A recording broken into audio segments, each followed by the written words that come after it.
Muy buenas tardes con todos los participantes. Reciban el saludo cordial a nombre de Capacitaciones en Salud. Agradecerles a todos por su presencia y por haberse dado cita en esta tarde de hoy para dar inicio a la primera sesión del curso actualizado titulado Bioseguridad y Prevención de Riesgos en Obstetricia.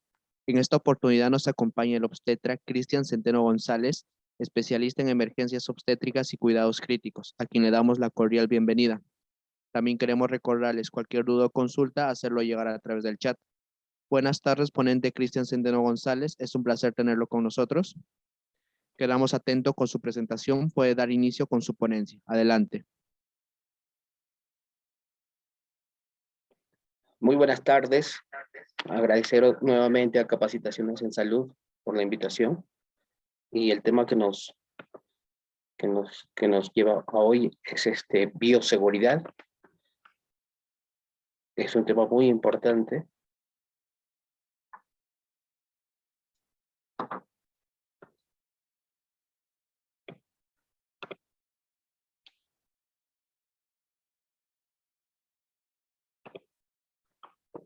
Entonces empecemos con bioseguridad y prevención de riesgos en obstetricia. ¿Ya? Cualquier consulta, cualquier intervención, pueden hacerlo mediante el chat y si pueden activar el audio no hay ningún problema. Entonces empezamos con bioseguridad y prevención de riesgos en obstetricia.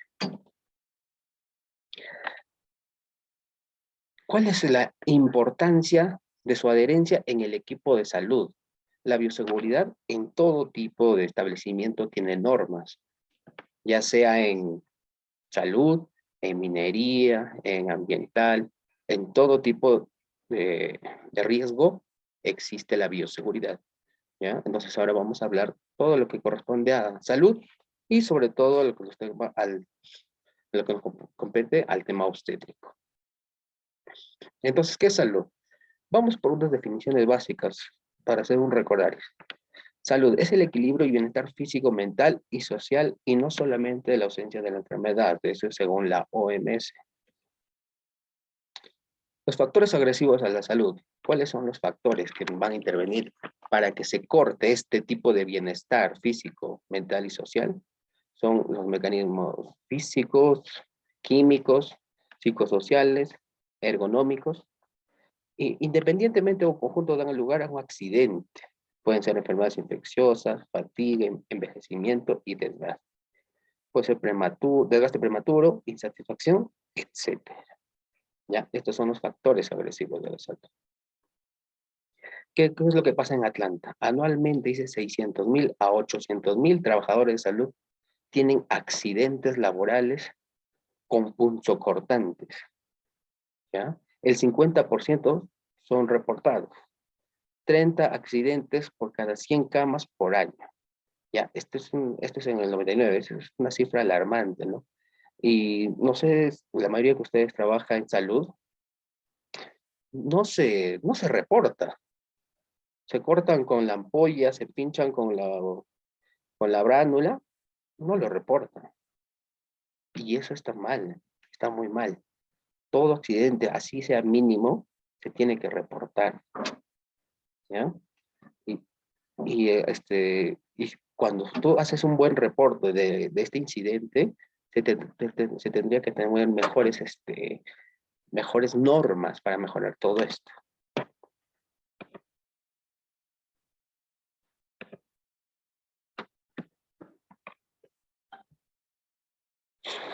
Se dice 30 accidentes por año en 100 camas. ¿Cuántos no son reportados? ¿Ya ves? Las infecciones de transmisión nosocomiales, ¿cuáles son las más comunes? El hepatitis B, hepatitis C, VIH, la TBC multiresistente. Estos son las infecciones más comunes que podemos nosotros adquirir si no cumplimos bien nuestras normas de bioseguridad. ¿Ya? Hay casos, al final, más adelante vamos a ver casos reales de personal de salud que han sido contagiados con alguno de estos agentes infecciosos. La hepatitis B, en el 95 se tuvo casi 17.000 casos por inmunizaciones.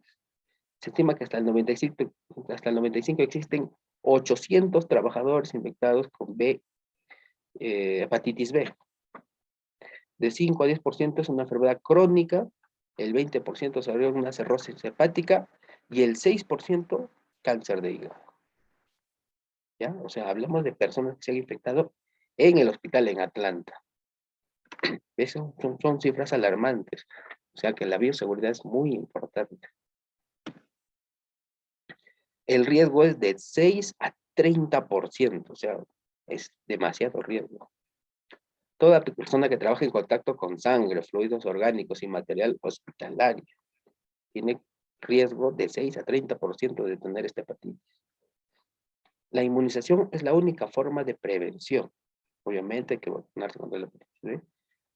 Y por 3 dosis, si no se obtiene respuesta inmunológica, deberá iniciarse una segunda esquema. La memoria inmunológica después de vacunarse se intacta en no menos de 10 años.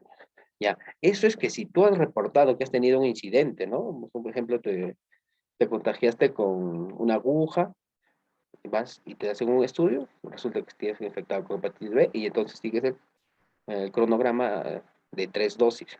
Pero si no lo has reportado, ¿cómo te vas a enterar que tienes hepatitis B? Cuando ya esté más avanzado. Entonces hay que ver bien, son nuestras normas técnicas, ¿no? La hepatitis C, el riesgo es del 1.8%. Entre el 1 al 2% de la población, según están infectados con hepatitis C en el 98. ¿Ya? Es bastante también. El VIH. Estudios prospectivos estiman que el riesgo de transmisión de VIH es de injuria percutánea de 0.3%. O una superconvención de 33 pinchazos. ¿Ya? O sea, el riesgo de infección del VIH también es alto. Hay casos, aquí en Perú también hay casos de contagio de VIH. En el 85 y en el 99 se han acumulado un total de 56 casos documentados y 138 casos posibles. ¿Ya? O sea, ves 56 casos que se han contagiado. Y eso es lo que se han reportado. Imagínate los que no se reportan. El 89% de ellos fueron por enfermedades y técnicos de laboratorio, la utilización de catéteres y la toma de muestras de sangre. ¿Ya ves? Fueron enfermeras y técnicos de laboratorio. Personal que usa casi siempre agujas. ¿Ya? Una paciente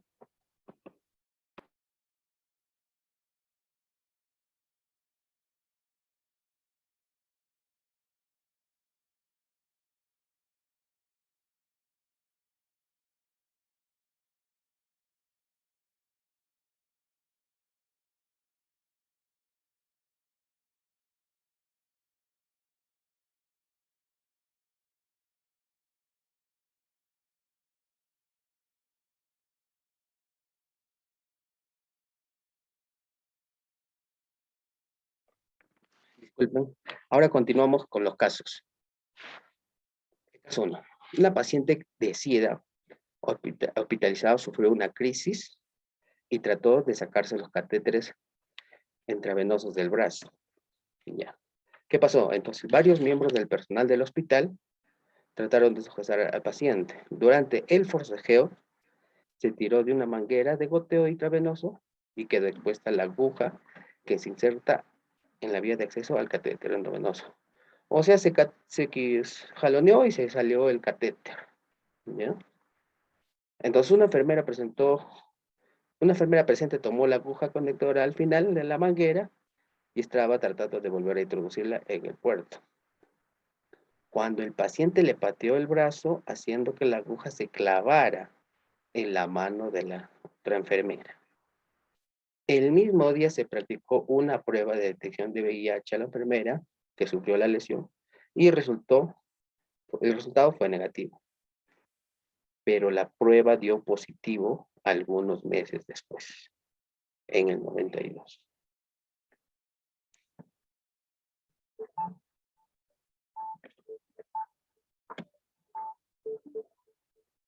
otro. Un tecnólogo estaba extrayendo sangre de una paciente en una sala de examen en una clínica de VIH. Un segundo, por favor.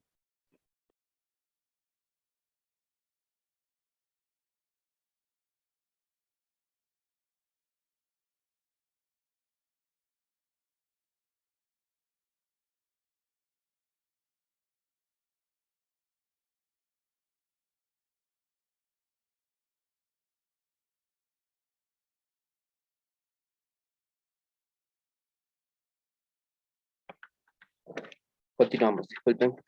El internet está un poco fallando. Debido a que en la sala no había ningún recipiente de eliminación de instrumentos filosos, él volvió a tapar la jeringa utilizando la técnica de una sola mano. Es lo que comúnmente a veces se hace, ¿no? Con una sola mano sacas la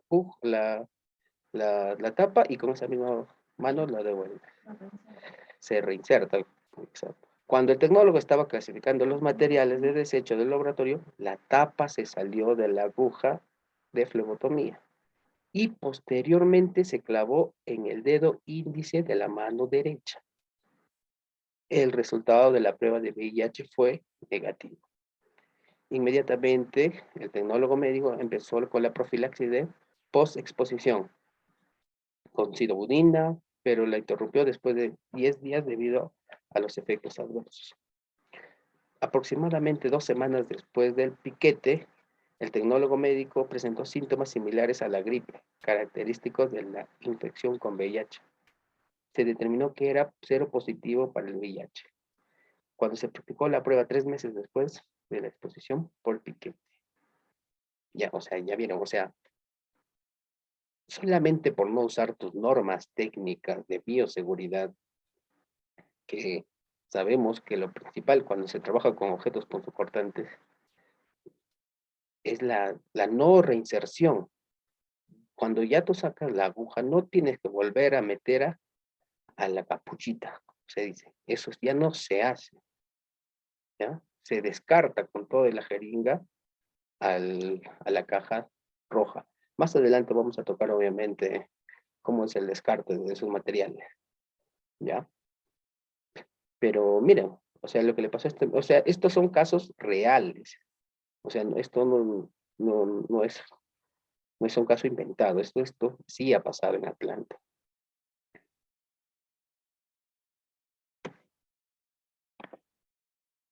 Ah, y otra cosa. Hay una profilaxis para VIH, ¿sí? El esquema completo no recuerdo ahora, pero sí se les da.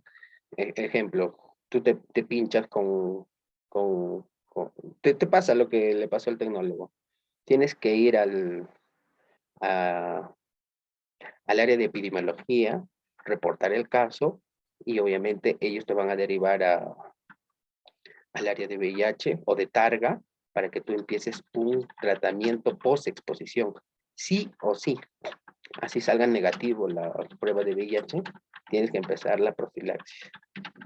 ¿Sí? Y es distinto para cada enfermedad. Para VIH es distinto, para hepatitis B es distinto, para TBC también es distinto, pero tienes que iniciar inmediatamente.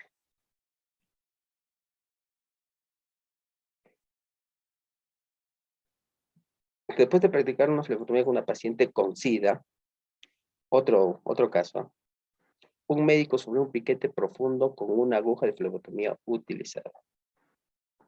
La sangre del tubo de extracción también salpicó en el espacio entre la muñeca y el borde del guante del médico, contaminando de esta forma la piel de las manos que estaba agrietada. O sea, la mano tenía herida. El médico se quitó los guantes y se lavó las manos inmediatamente.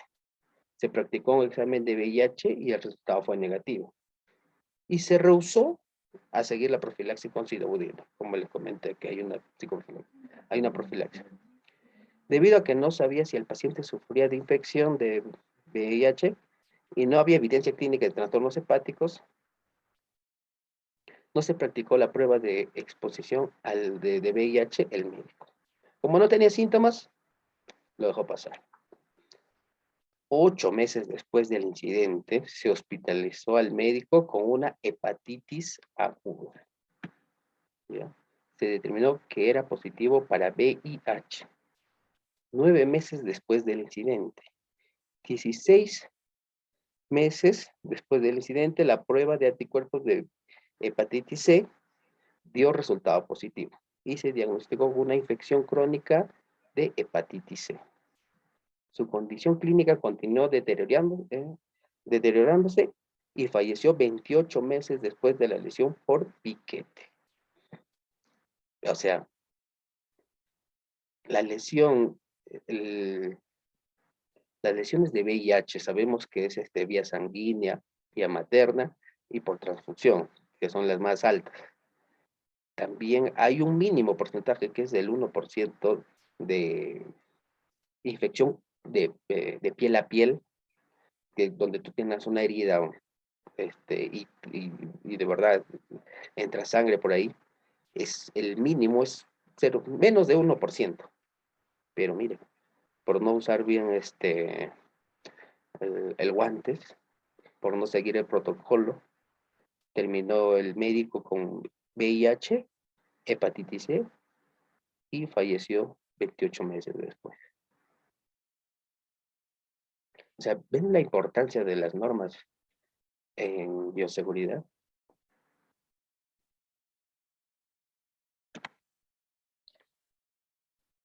Otro caso.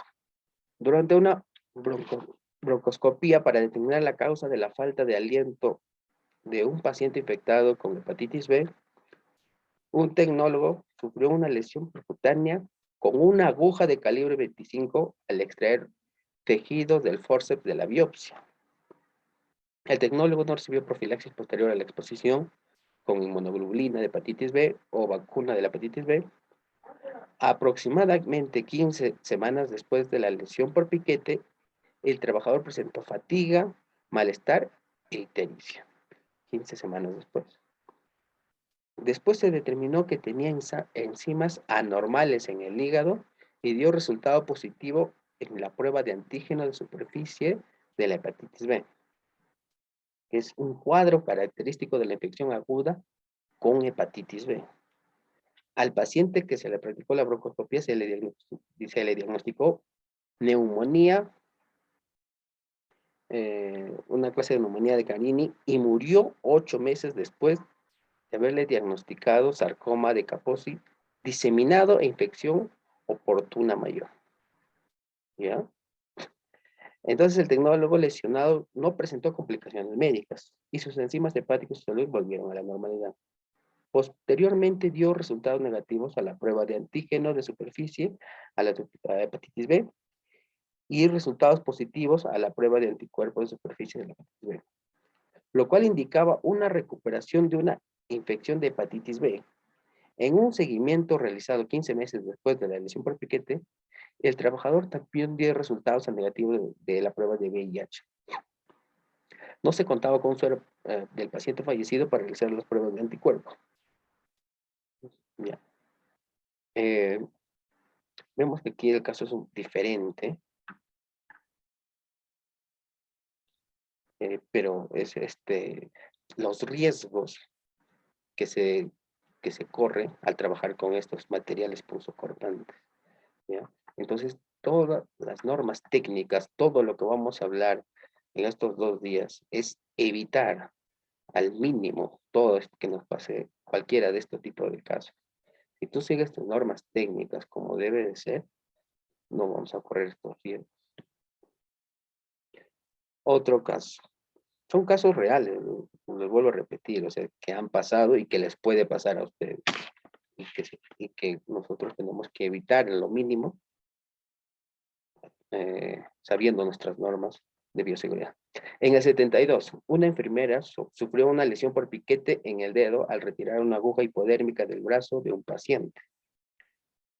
En el momento de la lesión, el paciente tenía hepatitis aguda. Aparente que no era de una hepatitis ni A ni B. La enfermera presentó hepatitis 6 semanas después de la lesión por piquete. Sus enzimas hepáticas siguieron elevadas durante casi un año. Un examen posterior de la muestra de suero de la enfermera y del paciente mostraron que ambos estaban infectados con hepatitis C. La muestra del suero inicial de la enfermera tomada en el 72 dio resultado negativo a la prueba de anticuerpos de hepatitis C. Una muestra tomada 6 semanas después por la lesión del piquete fue cero positivo. Aunque la enfermera estaba clínicamente sana, en el momento del informe siguió siendo cero positiva a la hepatitis C.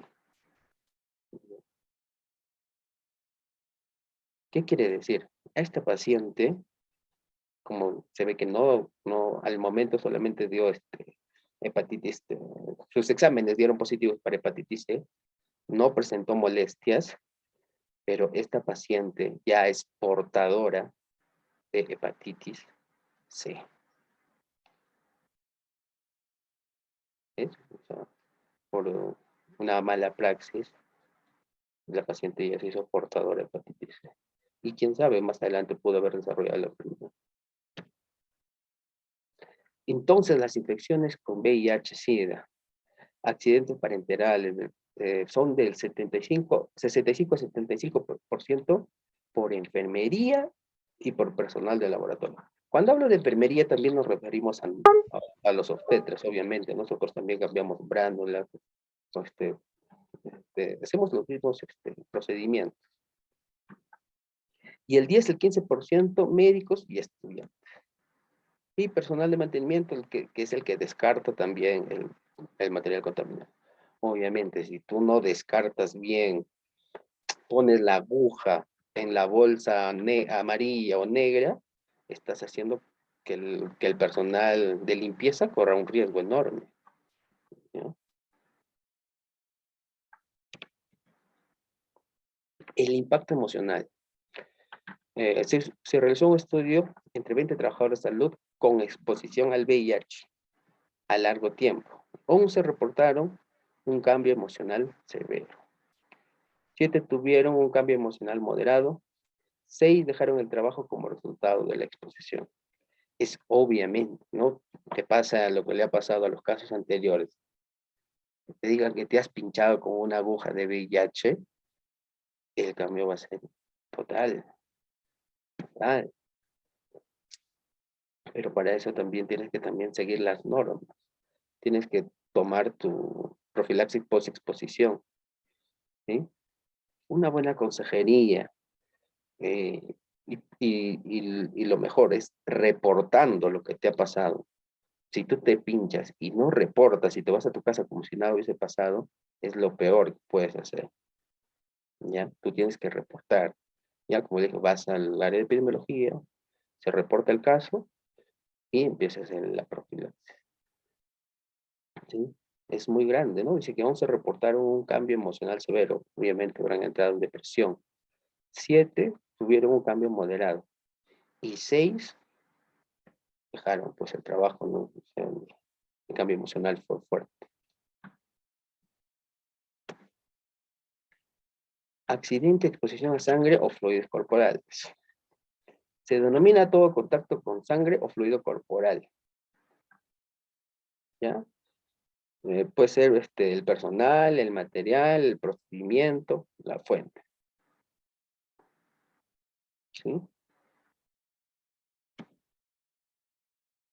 Elementos para el manejo post-exposición. ¿Qué es lo que vas a hacer después de que te haya pasado el incidente? ¿Ya? Cuidado de la lesión. ¿Qué hacer? Como le dijo, reportar de la exposición. Día, hora, qué, cómo, qué objeto, detalles, volumen, ¿ya? Si te pinchaste poniendo un avocado a una paciente, ¿ya? Reportar el día, la hora, qué bránula, la paciente qué diagnósticos tenía, a qué hora fue, tienes que reportar todo, ¿sí? Evaluación del riesgo de transmisión. Por el tipo y severidad del daño, el testeo serológico del trabajador, la susceptibilidad del trabajador, consideración cuando no hay que dar el manejo, ¿no? Post-exposición.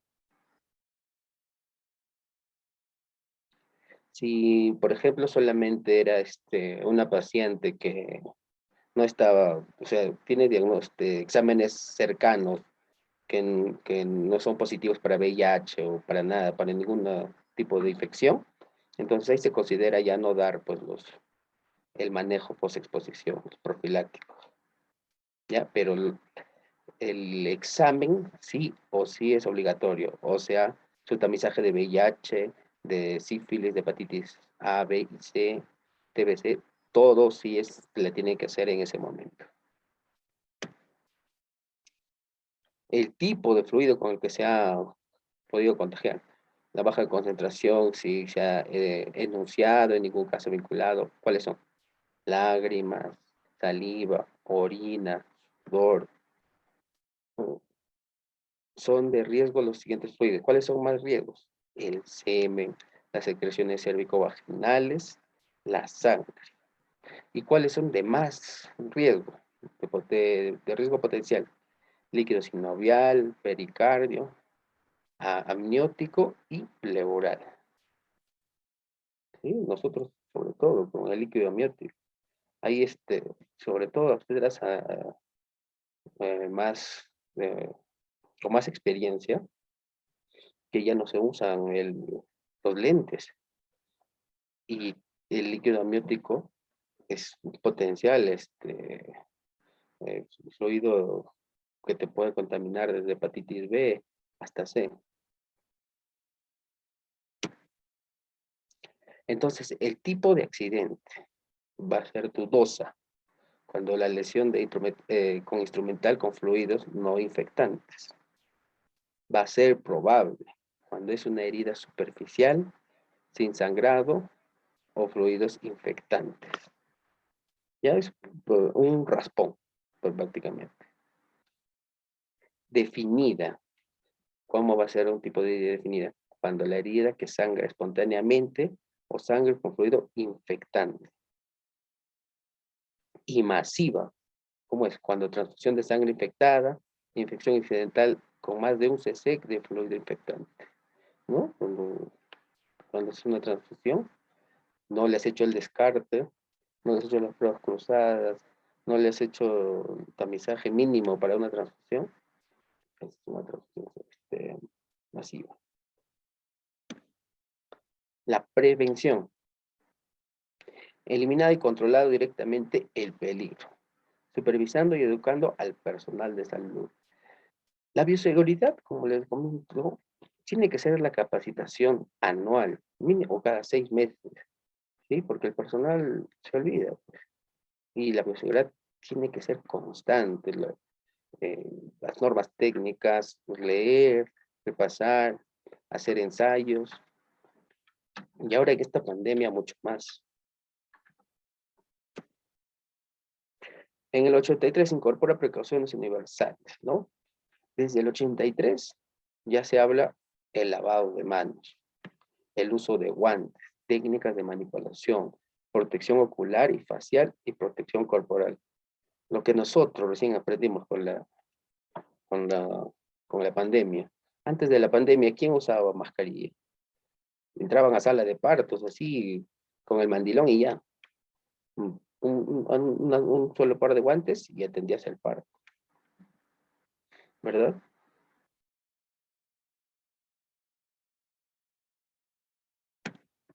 Pero ahora con la pandemia, entras con todo, pues. Pero las infecciones siempre han estado puestas, no solamente ahora por el COVID. Como les digo, acá estamos hablando de enfermedades mucho peores, terminales. Pero no, si hablas de COVID, ahí sí te pones todas las protecciones. ¿Mm? O sea, esto se habla desde mucho antes, no ahora desde el 2000. Siempre hay que usar el mandilón, la mascarilla, los protectores oculares, ¿sí? Para atender mínimamente un parto, ya sea COVID o no COVID, paciente.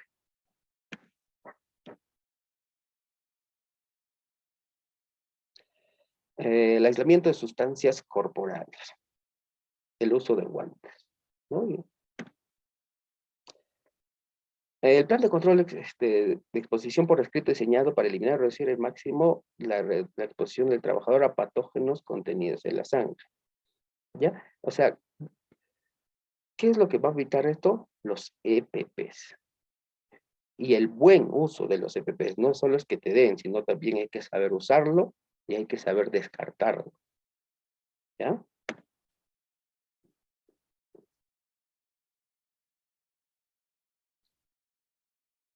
Ya, entonces, ¿qué son terminologías o qué es lo que se debe hacer mínimamente? Hacia grandes rasgos, porque más adelante vamos a hablar uno por uno, ¿ya? ¿Qué se dice? Prohibir de doblar o desmontar y volver a tapar las agujas en otros implementos filosos contaminados, a menos que exista un procedimiento específico. Requiera dicha acción y no exista alternativa viable. Como les vuelvo a repetir, esto está ya por norma técnica, que una aguja que ya le sacaste el protector, ya no lo puedes volver a meter. Eso es por norma técnica. Tú ya usaste, aplicaste el inyectable, tienes que descartar con toda la aguja ahí. No tienes que volver a poner la tapa, ¿sí? Prohibir de romper agujas contaminadas, ¿sí? Estas agujas no se rompen. La vacunación gratuita contra la hepatitis B, sí, la vacunación es gratuita.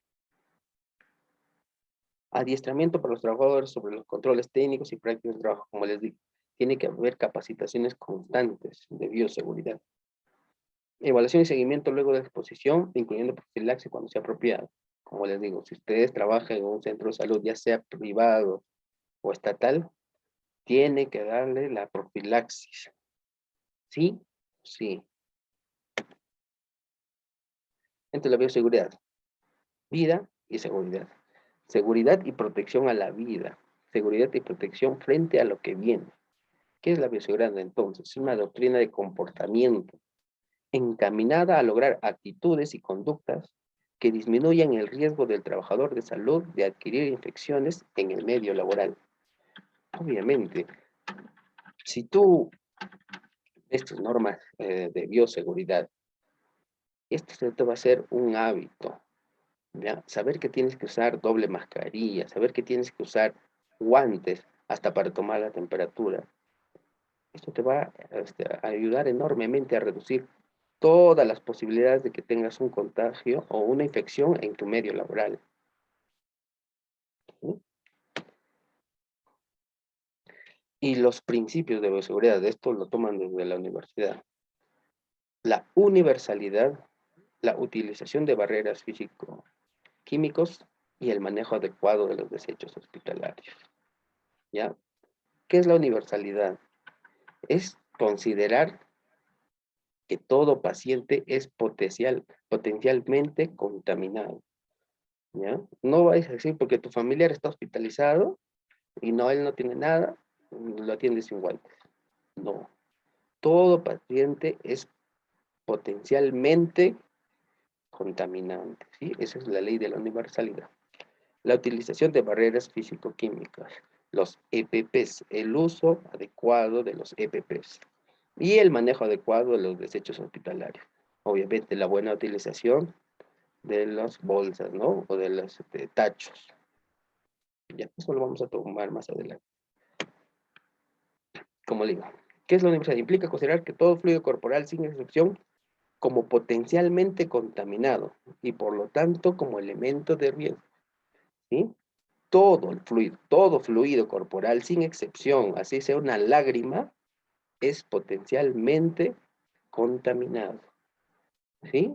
Si ustedes tienen claro esto, van a evitarse cualquier tipo de infección, ¿sí? Todo procedimiento que tú hagas con un paciente que implica tocarlo, tiene que hacerlo con guantes, aunque sea guantes descartables, ¿sí? Hasta si vas a tomar la presión arterial, usa guantes, ¿sí? El uso de barreras o los EPPs. Vemos las barreras físicas, que es el uso de guantes, mascarillas, anteojos, delantal. Y las barreras químicas, la desinfección y la esterilización. ¿Sí? Esto ya lo sabemos. La recomendación de sistema seguro de eliminación de material cortopunzante. Los desechos hospitalarios deben ser manipulados de la misma manera que los residuos domésticos, igual que los desechos microbiológicos y material punzocortante.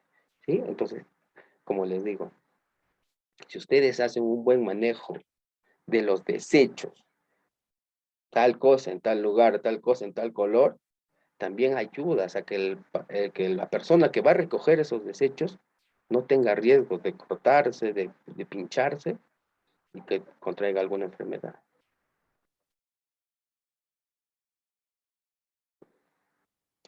El sistema seguro de eliminación, el uso de recipientes herméticos para el material cortopunzante, descontaminación previa, obviamente si se necesita, si es reciclable o no. Pero ahora, aquí en el Perú, todos los manejos cortopunzantes son cajas herméticas que si se llena, se descarta todo, ¿verdad? Esto, básicamente es muy parecido a lo que manejamos aquí en el Perú. Todos son descartables, se llena hasta cierto límite y se descarta todo. ¿Sí?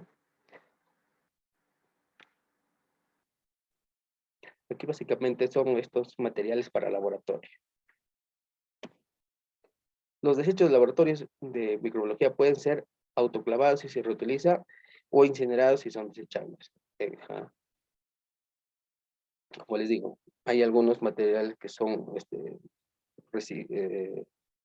que se reutilizan, ¿no? Entra el autoclave, se desinfecta y se vuelve a utilizar. Y hay otros que se incineran. Por ejemplo, las cajas, algunas cajas de estas sí se incineran. La sangre y otros fluidos corporales pueden ser eliminados en la red de alcantarillado. Los desechos provenientes del aislamiento no requieren tratamiento especial. ¿Sí?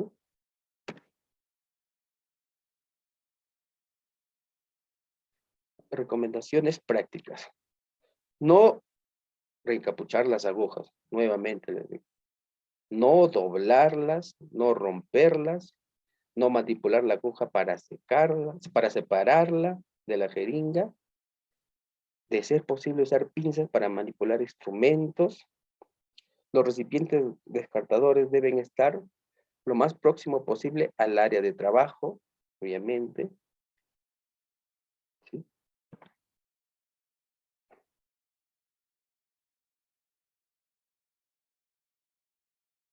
¿Qué hacer luego de un incidente con contaminados de fluidos de fuente de hepatitis VIH o hepatitis B? ¿Qué vas a hacer si tuviste un incidente con estos fluidos? Lavarte inmediatamente con agua y jabón, registrar el accidente, hacerte un estudio serológico, la consejería, medidas de prevención, si es VIH, hacer el uso de los antirretrovirales, y si es hepatitis B, la inmunización. ¿Sí?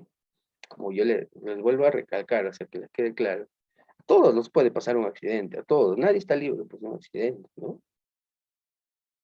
Hasta el,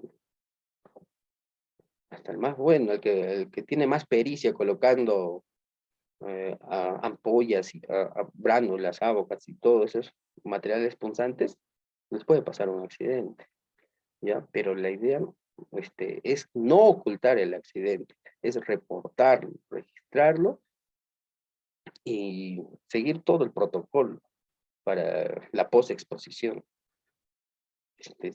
Te perjudicas mucho más si es que no haces eso. Vas a tu casa y, y continúas como si no hubiese pasado nada. ¿Y qué tal estás infectado? Podrías infectar a los que viven en tu casa.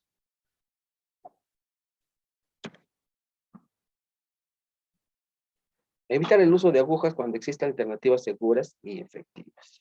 ¿Mm? Estas son las recomendaciones. Ayudar al empleador a seleccionar y evaluar dispositivos con mecanismos de seguridad. Utilice los dispositivos con mecanismos de seguridad proporcionados por su empleador. Por ejemplo, ¿qué es lo que está de moda ahora? No ahora, ¿no? Perdón, está de moda ahora, pero ya se usaba hace tiempo, que son las jeringas retráctiles, con aguja retráctil, ¿ya? Ese es un muy buen modelo que podrían más adelante aplicar a todas las jeringas, ¿ya? Para que evitar así que el personal de enfermería podría, podría pincharse con esa aguja después de una vacuna. Evitar, otra vez, evitar a volver a tapar las agujas, nuevamente, repito, hay que evitar, ¿sí? A veces quieres descartarlo, así como te ha venido, pero no somos así de buenos somos nosotros, pero hay que evitarlo. Haga los preparativos de manipulación y eliminación segura antes de iniciar cualquier procedimiento en el que se utilicen las agujas. Obviamente, si tú vas a ir a poner una ampolla a una paciente, tienes que tener ya pues al lado donde vas a descartar, tienes que tener tu jabón, tu algodón, todo lo material que vas a utilizar en ese momento ahí al lado, ¿no? No vas a ir pues hasta la habitación del fondo y vas a caminar con tu jeringa y podrías caerte y pincharte o pinchar a alguien más, ¿sí? Todos tienen que estar cerca para su descarte. Elimine rápidamente los dispositivos con agujas usados en los recipientes apropiados de eliminación de objetos filosos. Reportar todas las lesiones con aguja y otros elementos filosos rápidamente para asegurarse de recibir el tratamiento de seguimiento adecuado. Como les digo, hay que reportar, ¿ya? De acuerdo con qué tipo posible infección tienes, hay un esquema diferente. Informar a su empleador acerca de los peligros de agujas que usted observe en su ambiente de trabajo. Participe en el adiestramiento sobre patógenos transmitidos en la sangre y siga las prácticas de prevención de infección recomendadas, incluyendo la vacunación contra la hepatitis B. Sí. Esta es una breve introducción a lo que vamos a tocar largamente en la bioseguridad. Pues, espero que hayan estado atentos a los casos, ¿no? O sea, son casos reales que ha pasado, que hay personas que han muerto, que se han infectado con una simple aguja y han muerto. Y eso podría pasarles a ustedes. No queremos que pase eso. ¿Sí? ¿Preguntas?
Ah, tienes que correr hilo para que me gane, ¿sí?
Ya, continuamos. Ya hay una consulta en el chat.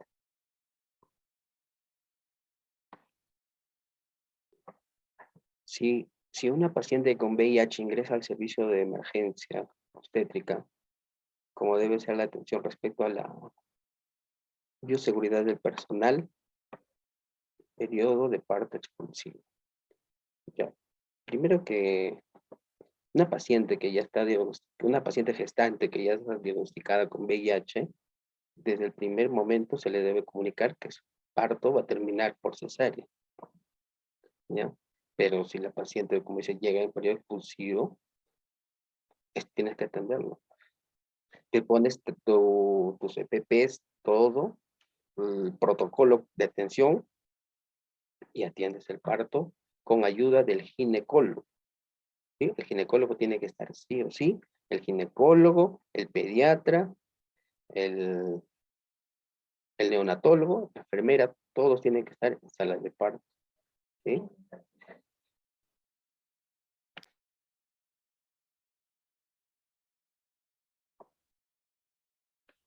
Continuamos entonces con bioseguridad.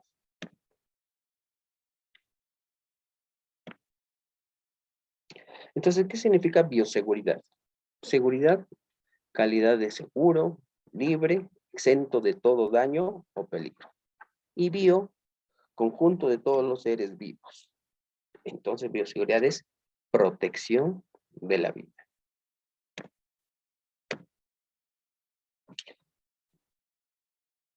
Establecer y cumplir y hacer cumplir las normas de seguridad es un derecho y un deber. ¿Por qué es un derecho ahora?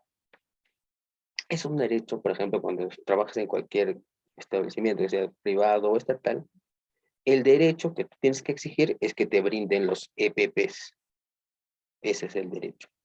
Y el deber es que tú uses esos EPPs. ¿Ya? Entonces tienes que hacer cumplir y cumplir las normas. Entonces no vas a exigir los EPPs para que al final lo uses mal o no lo uses. ¿Ya? Los trabajadores de salud en todos sus ámbitos, los investigadores y técnicos de laboratorio de todo tipo. ¿Quiénes van a hacer todas estas normas, verdad? Los pacientes que concurren a un establecimiento de salud y la población en general por sí misma y por el medio ambiente. ¿Qué es lo que busca la bioseguridad? Disminuir un riesgo asociado al trabajo en el laboratorio por todos aquellos eventos accidentales que puedan afectar a la salud de quienes trabajan, ¿ya? Entonces, la bioseguridad busca disminuir el riesgo a la exposición de estas infecciones. Si protegería al 100% sería genial, pero a veces, como digo, los accidentes pasan. Pero hay que evitar en todo lo posible que pasen estos accidentes.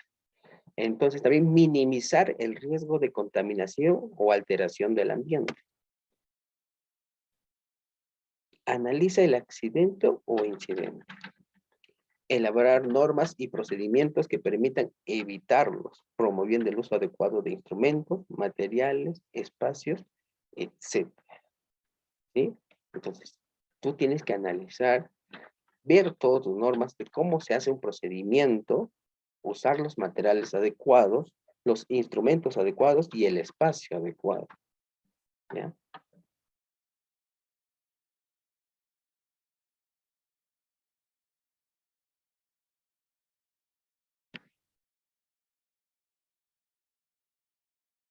La bioseguridad es una disciplina preventiva e integral. ¿Por qué? Porque hace el manejo de residuos, el transporte adecuado, es decir, seguro para el entorno y las personas, con convenientes normas de conservación y todo material químico biológico. La seguridad de todos los trabajadores de este ámbito, bioquímicos, farmacéuticos, investigadores, médicos, técnicos y personal de limpieza. El uso de sustancias químicas que pueden afectar a los seres vivos, causándoles un daño agudo, crónico y toxicidad acumulativa, tener efectos corrosivos, explosivos, causar quemaduras de fuego y alterar el medio ambiente. Cuando hay un tipo de capacitación de bioseguridad, no solamente es para los profesionales, no es solamente para los enfermeros, médicos y obstetras, no, es para todo el personal que labora en ese ambiente, desde el vigilante hasta el director, ¿sí? Porque todos están en ese ambiente, ¿sí? Todos corren el riesgo de poder tener algún tipo de infección. Accidente e incidente. A ver, vamos a ver las diferencias. A veces utilizamos mal las terminologías. El accidente es un acontecimiento anormal, no deseado, que se presenta en forma brusca e inesperada y que causa lesiones a las personas o daños materiales. Y el incidente es acontecimientos no deseados que se presentan en forma brusca e inesperada, pero que puede causar lesiones a las personas o daños materiales. ¿Ya? Entonces, la gran diferencia, un accidente sí causa lesiones. Un incidente puede causar lesiones. ¿Sí?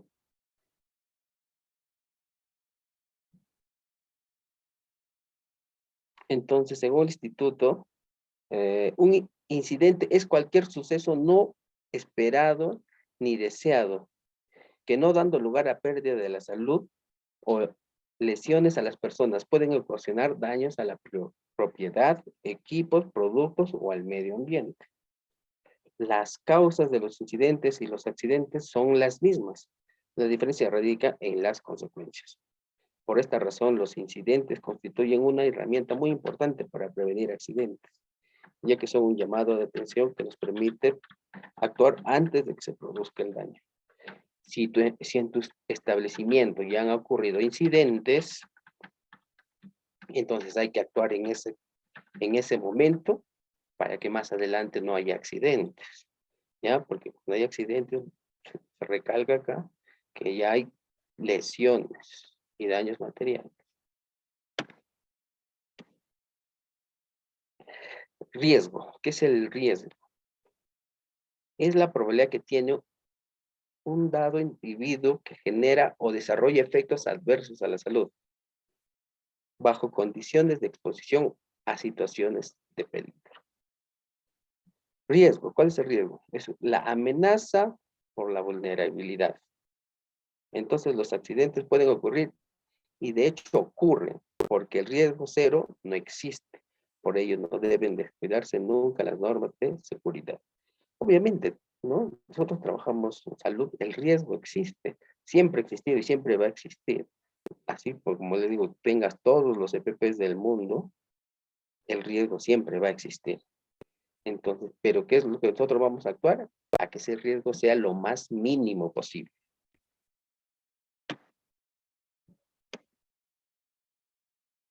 ¿De dónde surgen los accidentes? De una condición insegura, del riesgo, de una actitud insegura, y que, entonces en medio de eso, ¿qué? El accidente. ¿Cómo sería una condición insegura? ¿Mm?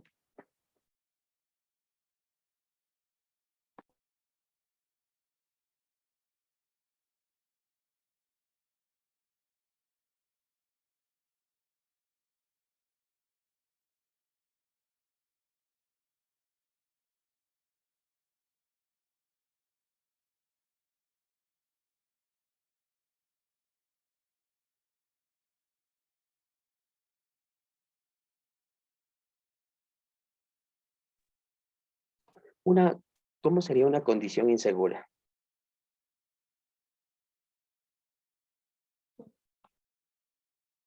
¿Mm? Ejemplo, que no tengas los materiales adecuados. ¿Ya? Como tú no tienes los materiales adecuados, tu actitud tampoco es segura. Ves que no tienes los materiales, tu actitud está insegura, entonces existe el riesgo y se produce el accidente. Entonces, ¿cómo actuamos? Actuar en la condición, en la actitud y en el riesgo. ¿Cómo? Si tú vas a hacer un procedimiento, poner un equipo de venoclisis, tienes que estar seguro de lo que vas a hacer, ¿ya? Y en una condición segura, en un lugar adecuado, ¿ya? Por eso está protocolizado que todas las, eh, si vas a poner un equipo de venoclisis, hay un área de tópico, inclusive en las áreas de hospitalización, ¿ya? Entonces, ¿qué es lo que debes hacer? Llevar a tu paciente a ese área, ponerle en un lugar seguro para ti y para ella, y disminuyes entonces el riesgo, tienes una condición segura y tú vas a estar seguro, ¿ya? Pero ¿qué hacemos? Le ponemos ahí en su cama, en su unidad, y está justo ahí con su visita, al ladito está su visita, está viendo todo lo que estás haciendo. Eh, entonces, ¿cómo es la condición? La condición es insegura. ¿Por qué? Porque la paciente se está moviendo. O incluso está lactando, entonces ya se está moviendo. Y está ahí al lado su familiar, que está viendo todo lo que haces, te pone nervioso, te pone nerviosa. Entonces el riesgo aumenta. ¿Y qué ocurre? Ocurre el accidente. ¿Ya? Entonces hay que evitar eso. Hay que mejorar el ambiente en donde tú vas a hacer esos procedimientos. ¿Sí?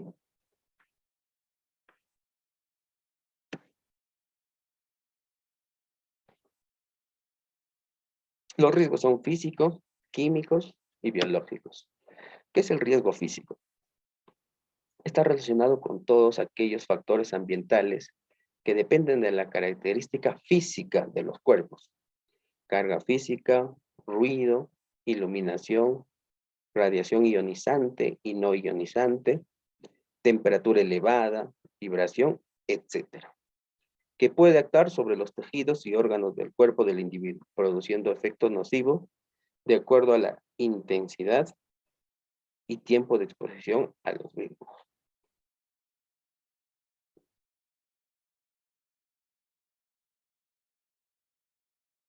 ¿No? Todo lo que actúa sobre nuestro cuerpo físico, ¿verdad? El riesgo físico, ¿cómo es un riesgo eléctrico? Todo aquel asociado a la electricidad y el uso de aparatos eléctricos. La electricidad es un agente físico que se manifiesta por una diferencia de potencial eléctrico entre dos puntos de una sustancia. Si estos dos puntos se unen, se produce la circulación de una corriente eléctrica, lo cual puede llamar distintos, continuo o alterno. ¿Ya? Eh, Básicamente hablamos de si te puedes pasar te puede pasar corriente, ¿no? Básicamente acá vamos a hablar si que tienes algún riesgo de que te ocurra la electricidad. No vamos a tocar mucho este punto porque no es necesario. El riesgo de incendio, esto sí, es una reacción química de oxidación, reducción de fuerza térmica, que el oxidante más el reductor produce el fuego, ¿ya? Entonces tiene que ocurrir tres cosas para que haya un incendio: combustible, calor y oxígeno, ¿ya? Entonces tienes ahí un riesgo físico de incendio, ¿ya? Aquí vamos a hablar rápidamente de los tipos de extintores que debería tener cada lugar donde trabajas, por si ocurre este incidente, ¿ya? En la cantidad de la gente del oficio o el espacio del trabajo y conocimientos que personas poseen sobre los materiales de trabajo. Se tiene que conocer estas cosas para tú manejar un extintor, ¿ya? El material que está construido en un edificio más o menos inflamable, o la exposición constructiva, especialmente la altura, y significa la dificultad de evacuación y la extinción. El contenido de materiales más o menos inflamables, ¿ya? En los extintores tienen un tipo de letra, está marcado por todos, y son distintos para distintas cosas. El que tiene de tipo A es para madera, papel, trapo, ¿ya? El de tipo B, que está marcado con una B roja grande, es pinturas, thinner, nafta, Y el equipo, la denominación C es para equipos eléctricos. Y la D es para metales combustibles. Ya, esto es básicamente lo que encuentras en las gasolinerías, ¿no? El riesgo químico. Probabilidad de que un contaminante químico entre en contacto con un receptor, con consecuencias adversas para la salud de las personas y receptores del medio ambiente. Los componentes de la vulnerabilidad asociados al riesgo químico es el grado de la exposición, los hábitos, grados de consecuencia y sensibilización hacia el problema, el estado de salud, el grado de información, existencia o no de los programas de gestión de químicos, normalizar las compras, uso y almacenamiento de los químicos, gestión de recursos y la disponibilidad de recursos. ¿Ya? Básicamente acá estamos hablando de los tipos de riesgos que corren a lo largo, ¿no? de un hospital. ¿Ya? Conocer las características peligrosas asociadas a un compuesto químico para saber cómo trabajar con ello, almacenarlos, transportarlos, descartarlos, etc. Son tóxicos, son corrosivos, son inflamables, hay explosivos, genotóxicos, reactivos y radioactivos. ¿Ya? Estas son todas las denominaciones que debes conocer cuando trabajas con materiales químicos, ¿sí? La identificación de si es tóxico, si es inflamable, qué es la composición, la descripción del riesgo, las medidas preventivas. Los principales símbolos y pictogramas indicadores del riesgo. Ya vemos que eso que hay ver, ¿no? Que es un explosivo, peligroso para el medio ambiente, si es corrosivo, o nocivo, o irritante, tóxico, muy tóxico, fácilmente inflamable, extremadamente inflamable, y combustente. ¿Sí? Hay que conocer estos símbolos también. Permite implementar y identificar riesgos mediante su descripción. Las frases S, consecuencia de procedencia que establece medidas preventivas para la descripción, manipulación y utilización. Ya, aquí es lo que nos interesa. Las probabilidades del riesgo biológico, de que un material de origen biológico sintético que emita entidades biológicas entre en contacto con un receptor, que son los humanos, ambientes y plantas, e incluso el medio ambiente, con consecuencias adversas para su salud o para el medio ambiente. ¿Ya? Lo que hablamos, son organismos patógenos que pueden entrar en nosotros, son virus, bacterias, hongos y parásitos. Material genético en cualquier origen o sus productos. Tejidos y fluidos de organismos vivientes que porten o puedan portar este material.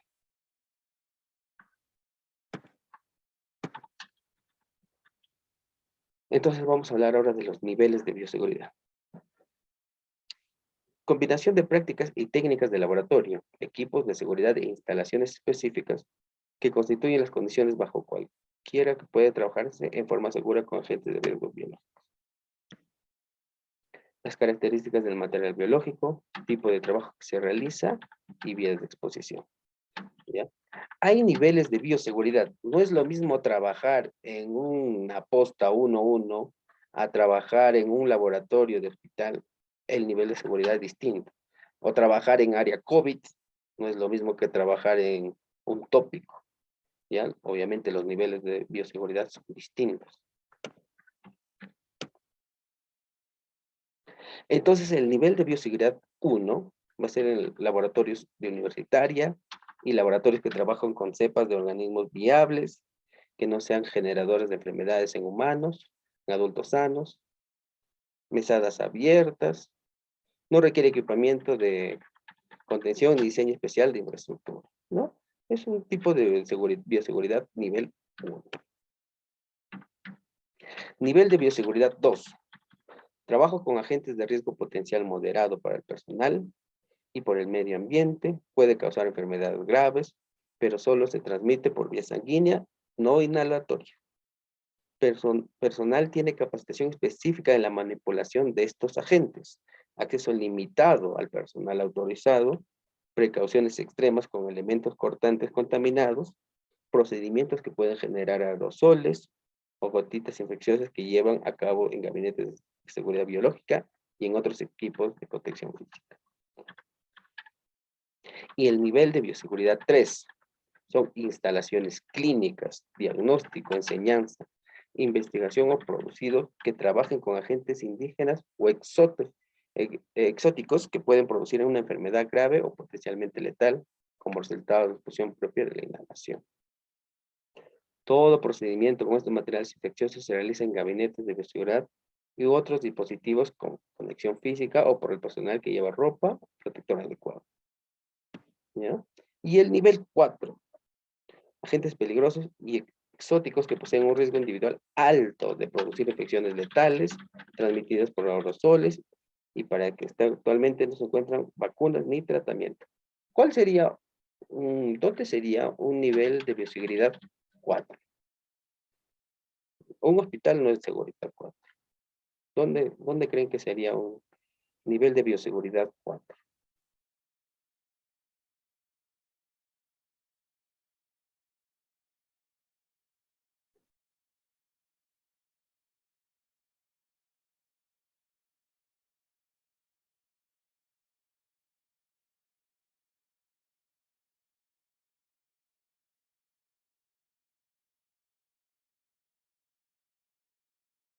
Ya.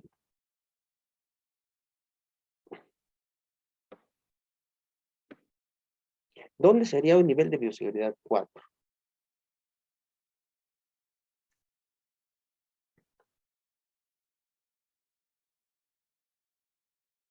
Obviamente esto sería en las minas, en las plantas petroleras, ¿no? Donde solamente respirar esos fluidos te expones a infecciones letales, ¿sí? Por eso les digo, entonces es lo mismo atender en una posta nivel 1 que en un centro especializado un 3-1, ¿sí? Cada nivel de bioseguridad incluye las medidas del nivel anterior. En todos los casos, el personal del laboratorio debe tener capacitación continua y específica para el trabajo que realiza y supervisión de un profesional habilitado. Debe contar con la indumentaria de protección adecuada y conocer su correcto uso. El laboratorio debe tener un manual de procedimientos apropiado. Ya, las precauciones universales para todos los laboratorios, el acceso es limitado. No debe comer, fumar, usar los lentes, utilizar las barreras de protección, guantes, ropas protectoras, guardapolvos, no usar el guardapolvo o bata de otra persona, calzado errado, protección facial. Ya, es lo que se debe hacer, ¿verdad? Eso que ya sabemos.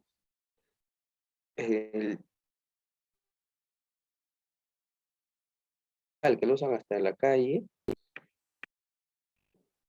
eso está mal, ¿sí? O que vas con tu uniforme de tu casa al hospital y luego vuelves con ese mismo uniforme, también está mal, ¿ya?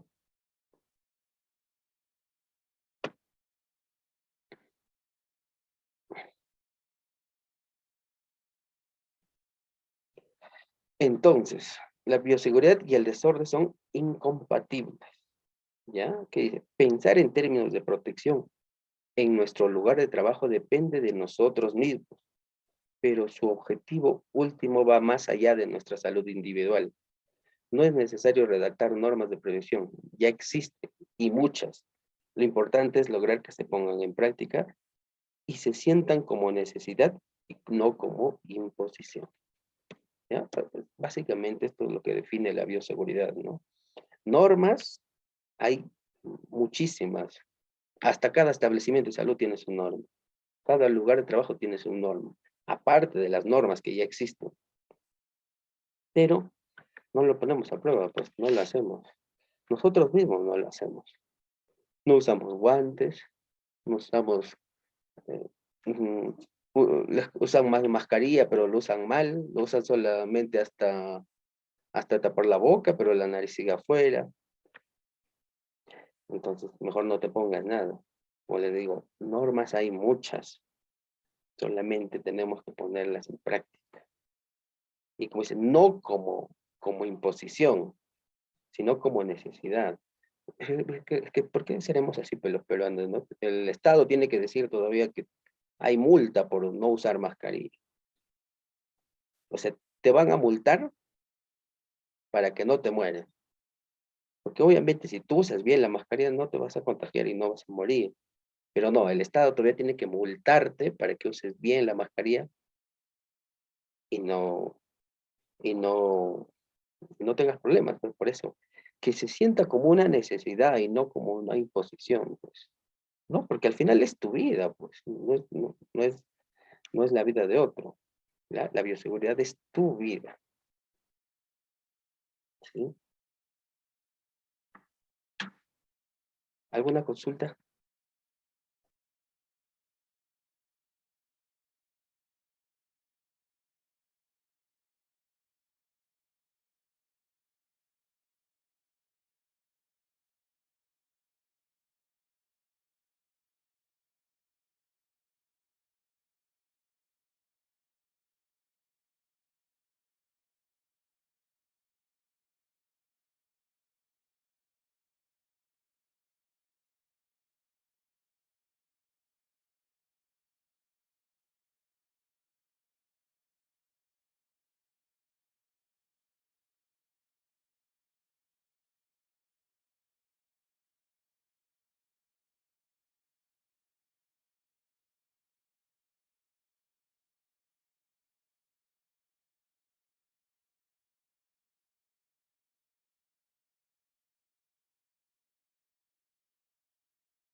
Ya, vamos a continuar ahora con lo que hemos hablado, que son básicamente las normas.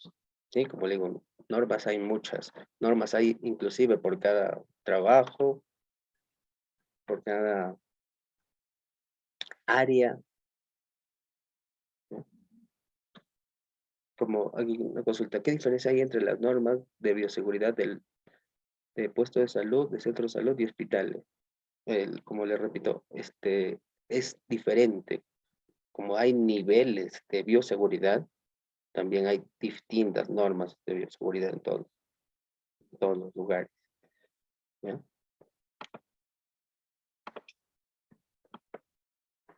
Entonces, ¿cuáles son, bueno, el alcance de estas normas? ¿Ya?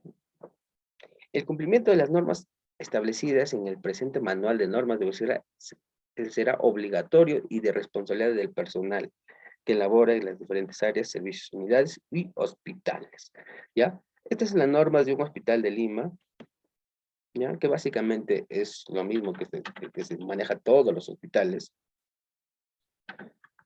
¿ya? Otra vez recalcamos, ¿cuál es el propósito de la bioseguridad? Promover la salud ocupacional de los trabajadores de salud mediante la vigilancia de las actividades específicas de cada área hospitalaria para prevenir la exposición a agentes físico-químicos y con riesgo biológico. Entonces, para esto tiene que haber una educación continua a los trabajadores de salud sobre sus riesgos y sus medidas de protección. La definición y aplicación de las normas de bioseguridad, el suministro oportuno y continuo de los insumos necesarios para la protección, la vigilancia permanente del grado de prevención y el riesgo a los que se encuentran expuestos los trabajadores dentro del hospital, puesto o centro de salud.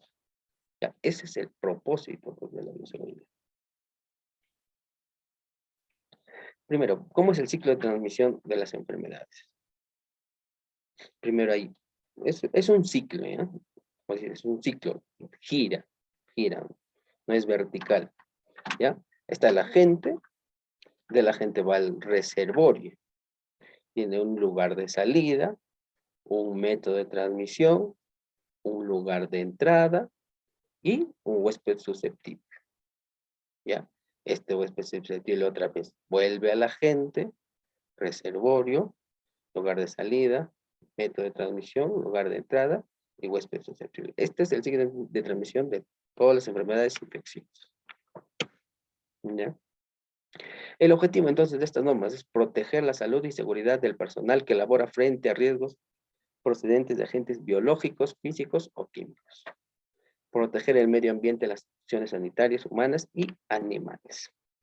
La finalidad de estas normas de bioseguridad en el hospital tiene que evitar que como resultado de las actividades asistenciales, o sea, de tu actividad diaria, se produzcan contaminaciones, infecciones entre el personal y los pacientes o usuarios que acuden para su atención. Se trata de medidas que operativamente tiende a proteger tanto al paciente como al personal de salud y su utilización tiene carácter obligatorio, ¿ya? Las normas de bioseguridad disminuyen, pero no eliminan el riesgo, ¿ya? Como lo repito, es obligatorio las normas de seguridad, ¿ya? Y obviamente estas normas van a disminuir, pero no eliminan el riesgo. Y sobre todo, si tú usas mal estas normas, al contrario, va a aumentar el riesgo.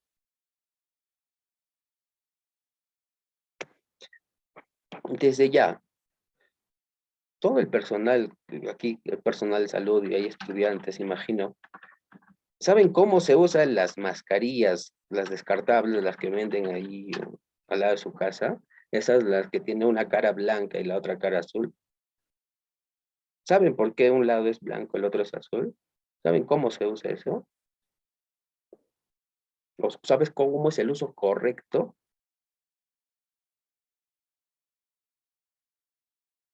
Hay respuestas al chat, por favor.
Al parecer todos están emocionados por responder. Por eso se ha llenado el cajón del chat. Les explico rápidamente. ¿Por qué la parte blanca va pegada a la boca y la parte azul va para afuera? La parte blanca, bueno, alguien ha respondido. Todos ponen sí, sí, pero no dicen por qué, pues. La parte blanca es la parte que es permeable y la parte azul es impermeable. ¿Qué quiere decir? Que cuando alguien está a tu lado y habla, está sin mascarilla, las gotitas de fluido o las gotitas de saliva van a chocar esa pared azul y como es impermeable, no va a pasar. La parte blanca es permeable o más rápido, es una esponja. Todo lo que tú hablas pues, va a absorber esa parte, ¿ya? Entonces la parte azul va a resbalar, la parte blanca va a absorber. Y si tú te has puesto al revés, entonces, ¿qué va a pasar? Todo lo que, las gotas que hablan a tu lado en la parte blanca se va a pegar. Todos los gérmenes, todo el COVID va a estar ahí en la parte blanca, adherido, pegado. Y como obviamente no manejas bien tu mascarilla, vas a tocarlo con la mano y vas a tener mucho más riesgo de infectarte. ¿Me ves? O sea, si no sabe una persona lo mínimo que es eso, al contrario, está aumentando el riesgo de contagiarse, ¿ya? Por eso, las normas de bioseguridad están ahí, pero si tú las usas mal, aumentas, al contrario, tú dices que te estás protegiendo con la mascarilla, pero al contrario, estás aumentando el riesgo de contagiarte con una posible enfermedad. Que los doctores deberían recomendar eso. Ay, mira. No,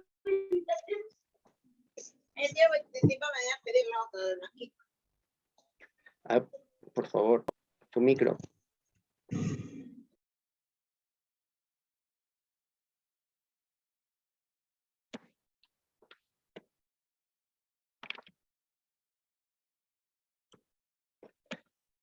Ya, entonces continuamos.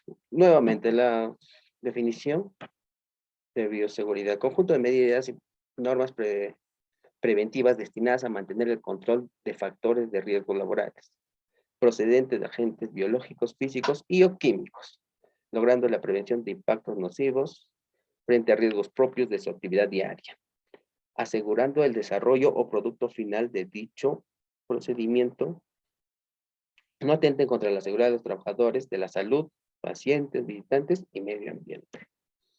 ¿Cuáles son las precauciones universales? Los líquidos corporales, como les digo, todos los líquidos corporales hay, como digo, es la ley de la universalidad. Todos estos líquidos son potencialmente contaminantes. La sangre, semen, saliva, lágrimas, líquido cefalorraquídeo, líquido amniótico y cualquier otro líquido contaminado con sangre. Inclusive las lágrimas, les vuelvo a repetir. Entonces, la vigilancia epidemiológica. El factor más importante de la prevención es la actitud que asuma cada individuo a merced de un proceso educativo frente al riesgo de infección. ¿Ya? Se debe definir riesgo por cada área y por cada actividad. Obviamente, como les vuelvo a repetir, cada área tiene un nivel de bioseguridad distinto. Y si cada actividad también es distinta.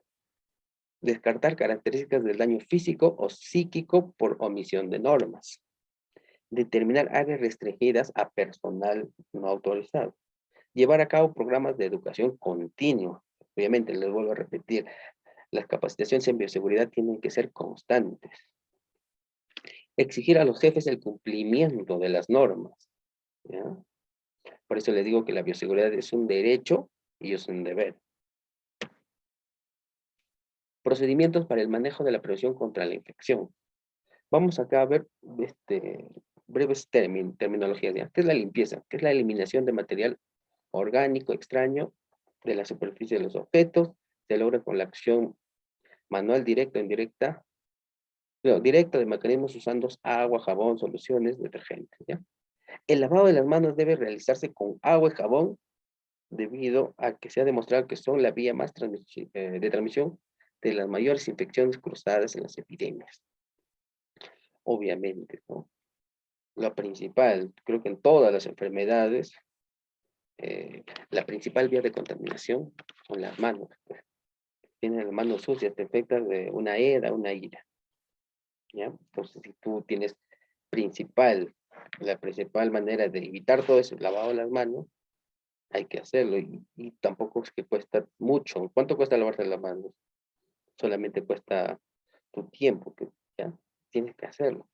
Dentro de todas las acciones de prevención, se debe ser reglamentada, supervisada, evaluada y permanente. ¿Ya? El lavado de manos tiene una norma técnica, ¿sí? Por eso hay, cada vez aumenta y la norma técnica se actualiza. Desde los que eran los 9 pasos, ahora ya están en 15 pasos. ¿Ya? Lo vamos a ver más adelante.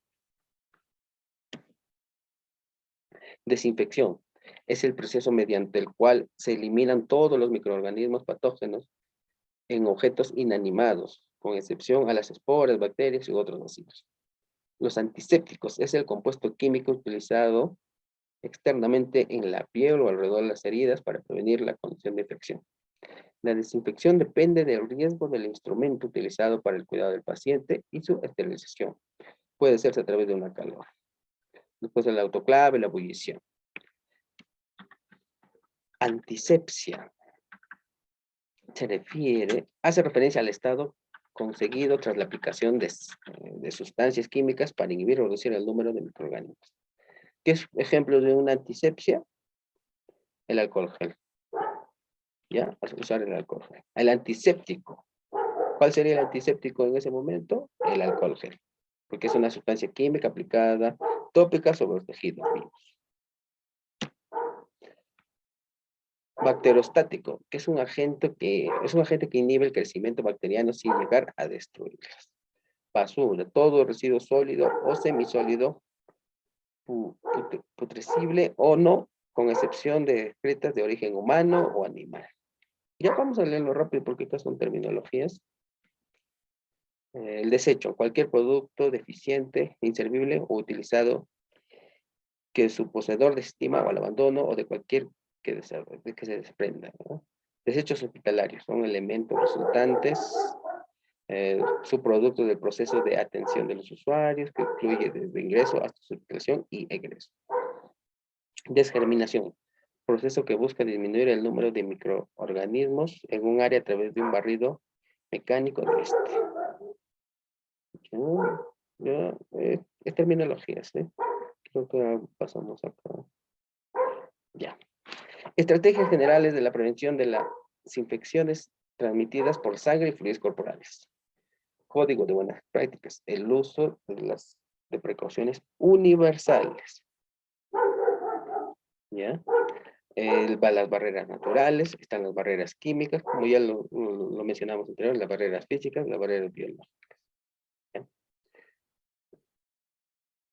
El uso de las buenas prácticas, como el uso de las precauciones universales, que ya les dije, la universalidad, los EPPs y el manejo de los desechos.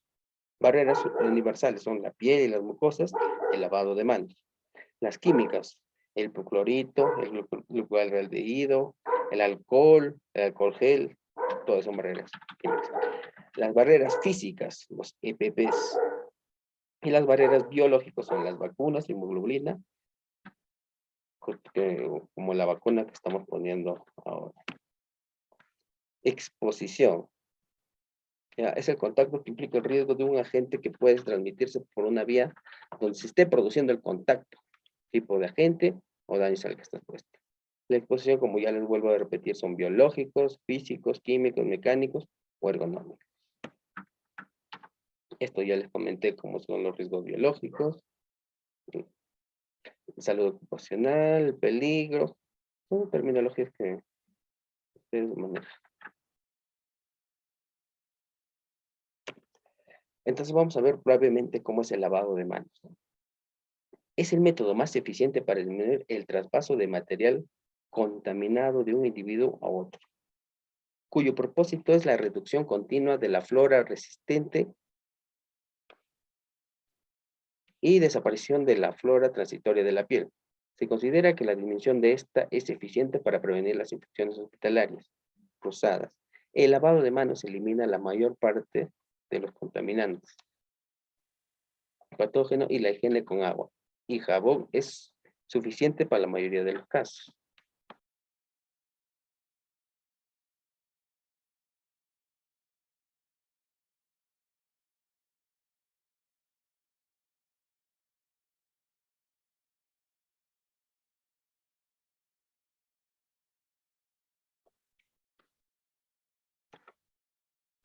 Hay, como sabemos, hay tipos de lavado, ¿no? El tipo de lavado corto social, el lavado clínico y el lavado quirúrgico.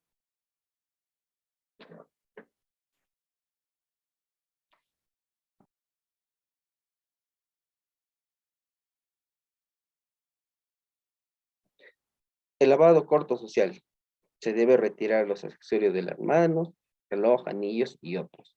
Es importante, ¿no? A veces nos lavamos con todos los anillos, con los relojes, pero en ese momento que tú te dejas el anillo, sabemos que el lavado de manos es por arrastre, porque el jabón va a hacer que arrastre toda esta flora que está saliendo, pero si te dejas el anillo, te dejas el reloj, va a impedir que salga la flora en su totalidad, ¿ya? Entonces no estás haciendo un buen lavado de manos, ¿ya?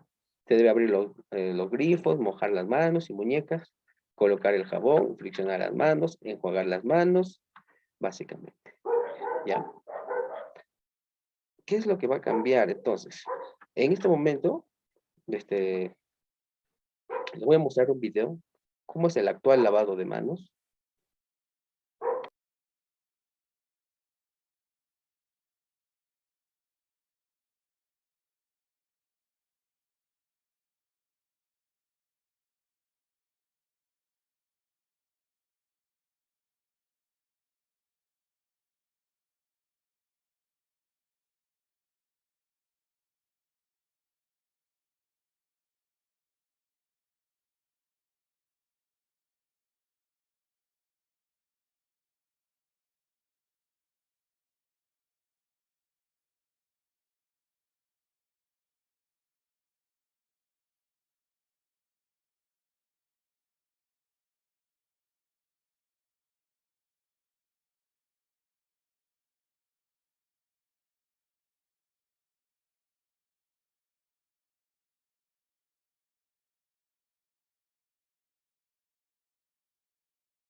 Todos, mi nombre es Gisela Lucero, soy enfermera en la Unidad Médica Educativa de la UNCAUS.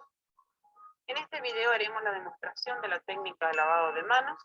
Es importante destacar, ¿sí?, que las manos deben estar libres de anillos, pulseras, relojes, además de mantener las uñas cortas. La OMS debe durar entre 40 y 60 segundos el procedimiento. Son importantes respetar, ¿sí?, los 11 pasos para que nuestras manos queden limpias. Lo primero que vamos a hacer es abrir el grifo y regular el agua. En el paso 0 vamos a humedecer nuestras manos. El paso número 1, aplicar el jabón suficiente en las superficies de la mano como para producir espuma. El paso número 2, frotamos las palmas de las manos entre sí, cubrimos en su totalidad. En el paso número 3, frotamos la palma de la mano derecha sobre el dorso de la mano izquierda, entrelazando los dedos y viceversa. En el paso número 4 vamos a frotar las palmas de las manos entre sí con los dedos entrelazados. En el paso número 5, frótese el dorso de los dedos de la mano contra la palma de la mano opuesta, manteniendo los dedos unidos. En el paso número 6, rodeando el pulgar izquierdo con la palma de la mano derecha, frotar con movimiento de rotación y viceversa, de manera de cubrir en su totalidad el dedo. En el paso número 7, ¿sí? Vamos a frotar la punta de los dedos de la mano derecha contra la palma de la mano izquierda, haciendo movimientos de rotación. Hacemos lo mismo con la otra mano. En el paso número 8 vamos a enjuagar.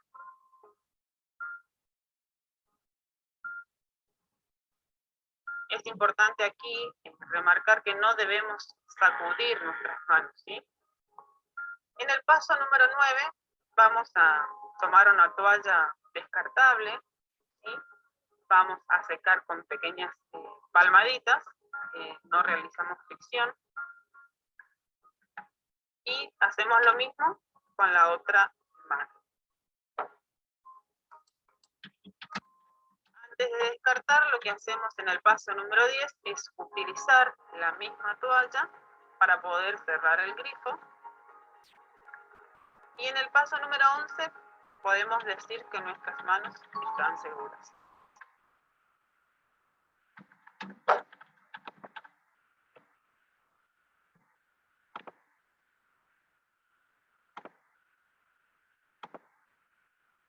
Bueno, ven, los pasos cada vez aumentan, ¿no? Pero la finalidad es la de siempre, la única, evitar las infecciones, ¿sí? Hay que hacer un buen uso del lavado de manos. Vamos a evitar un montón de enfermedades. No solamente ahora por el COVID. Ahora pasa el COVID y ya se olvidan lavarse las manos. Me acuerdo cuando al inicio todos andaban con su alcohol gel, con su colgadito. Pero ahora ya nadie tiene alcohol, ya nadie se lava. Antes andaba con su protector facial, mascarillas. Ahora la junta es una mascarilla y lo usan un mes. De esas mascarillas descartables. ¿Ya? Vimos ahora lo que es el lavado de manos hospitalario, ¿no? Ahora vamos a ver cómo es el lavado de manos quirúrgico.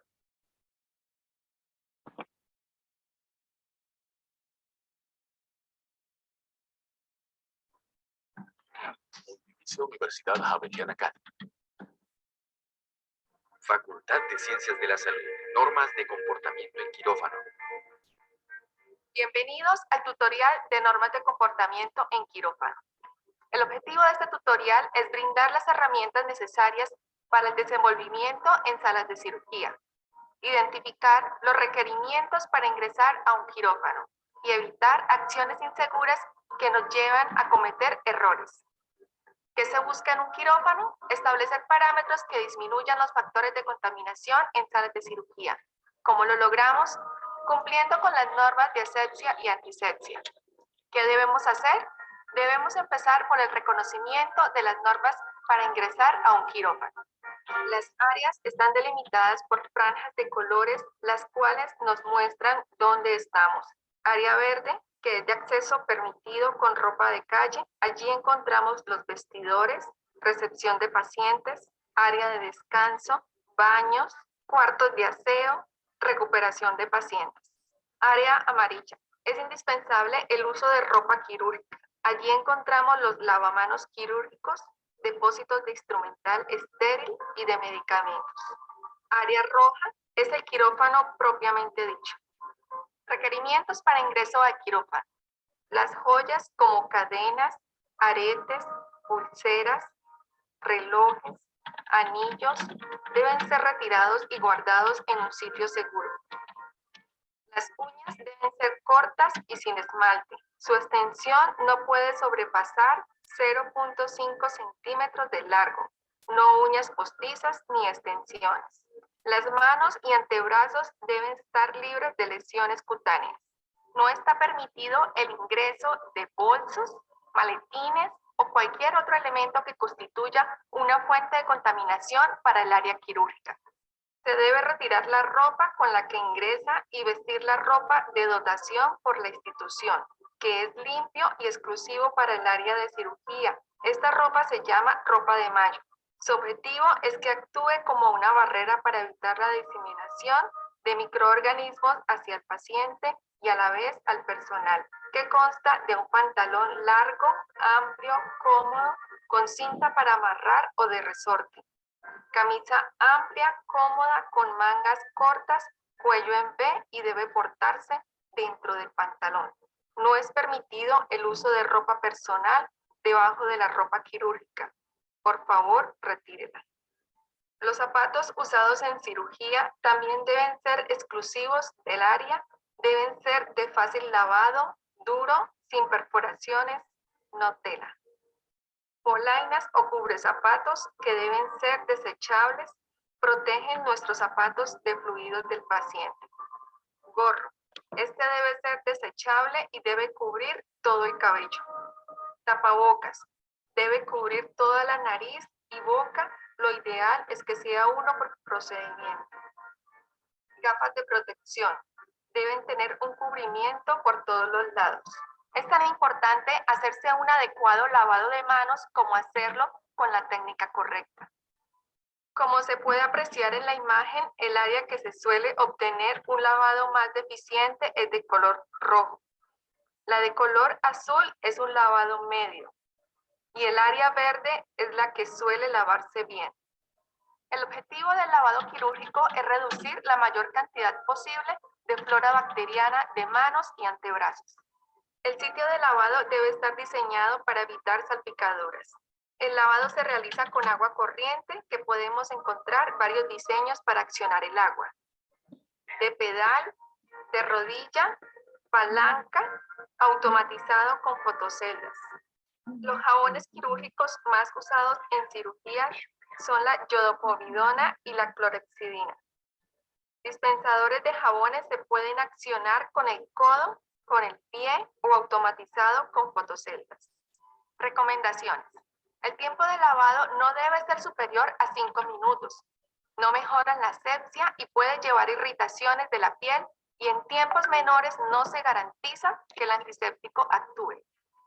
Si se realizan intervenciones en el mismo set del día, se puede disminuir el tiempo a 2 minutos. No es necesario el uso de cepillos ni de esponjas para el lavado de las manos. Esta práctica puede dañar la piel e incrementa la dispersión de bacterias a partir de las manos. Desde este momento evita el contacto con cualquier superficie no estéril. Técnica lavado de manos quirúrgico. Primer tiempo. Nos acercamos al lavamanos teniendo la precaución de tener una distancia de 10 centímetros entre nuestro cuerpo y el lavamanos. Mantenga siempre desde el inicio hasta el final la posición de las manos en forma vertical por encima del nivel de la cintura a la altura del pecho. Accione el agua y deje que fluya de dedos, manos, muñeca, antebrazo a codos, sin devolverse para que no haya riesgo de contaminación. Se aplica el jabón en una mano y se frota palma contra palma.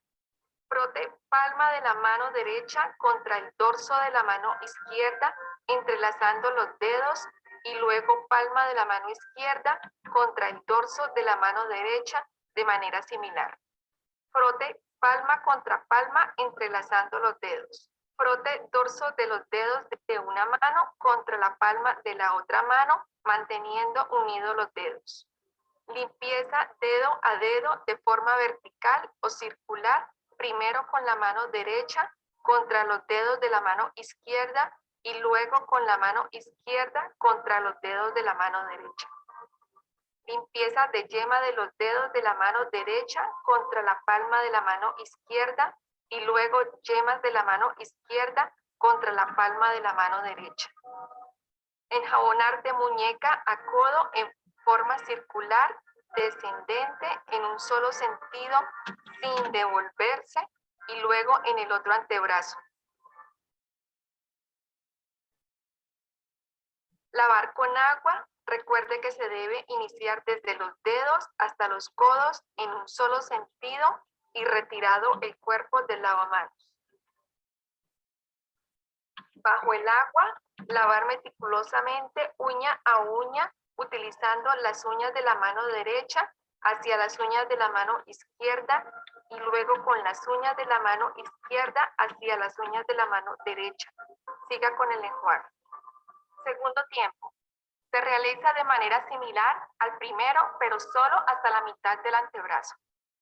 Palma de una mano contra la palma de la otra mano. Palma de la mano derecha contra el dorso de la izquierda y viceversa. Palma contra palma entrelazando dedos. Dedos de una mano entrelazando la otra. Limpieza dedo a dedo. Yema de los dedos contra palma de la otra mano. Enjabonado hasta la mitad del antebrazo. Enjuague.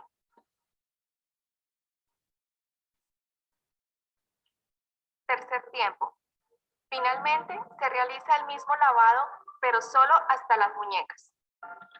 Palma de una mano contra la palma de la otra mano. Palma de la mano derecha contra el dorso de la izquierda y viceversa. Palma contra palma entrelazando dedos. Dedos de una mano entrelazando la otra. Limpieza dedo a dedo. Yema de los dedos contra palma de la otra mano. Enjabonado hasta la mitad del antebrazo. Enjuague.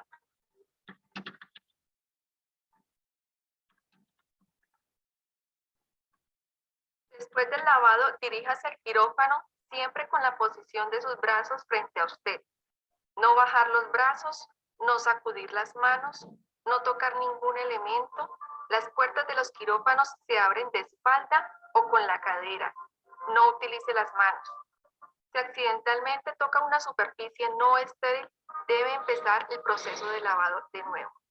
Hay otra forma de desinfectar las manos y es usando el Ava-Gar. Ava-Gar es un antiséptico para el lavado de manos quirúrgico sin enjuague, aprobado por la FDA, que contiene 2 ingredientes activos. 1, gluconato de clorhexidina al 1% y 2, alcohol etílico al 61%, cubriendo un amplio espectro de microorganismos. Tiene una formulación con emolientes que ayudan a la resequedad de las manos. Este antiséptico se puede utilizar en cualquier lavado del día. No se utiliza agua, pero es indispensable tener las manos limpias y secas, es decir, debemos hacer un lavado clínico previo. Secado con una toalla limpia, no tiene que ser estéril, y luego la aplicación del Ava-Gar. Técnica: lavado de manos con Ava-Gar. Recuerde utilizar los elementos de bioseguridad, tapabocas y gafas de protección. Tenga en cuenta la posición de sus brazos, que van doblados frente a usted, por encima de la cintura, y sus manos a la altura del pecho. Primer bombeo. Acciona el dispensador aplicando una cantidad de 2 mililitros en la palma de su mano. Sumerja la punta de los dedos, haciendo que penetre debajo de las uñas. Luego disperse el restante del antiséptico en la muñeca, antebrazo y codo con movimientos circulares y descendentes. Segundo bombeo. Acciona el dispensador aplicando una cantidad de 2 mililitros en la mano contraria a la anterior. Sumerja la punta de los dedos haciendo que penetre el producto debajo de las uñas de la mano contraria. Luego disperse el restante por la muñeca, antebrazo y codo con movimientos circulares y descendentes. Tercer bombeo. Presiona el dispensador una vez más, aproximadamente de 2 mililitros. Reparta el producto en sus manos y friccione hasta que sus manos queden secas. No utilice toallas, deje que el producto se desvanezca en sus manos. Si es alérgico a la clorhexidina, no lo use, utilice la iodopovidona. Después del lavado con Ava-Gar, proceda de manera similar a lo explicado en el lavado quirúrgico. En este momento, sus manos son seguras para brindar una adecuada atención a los pacientes. Este es nuestro mejor compromiso. Facultad de Ciencias de la Salud.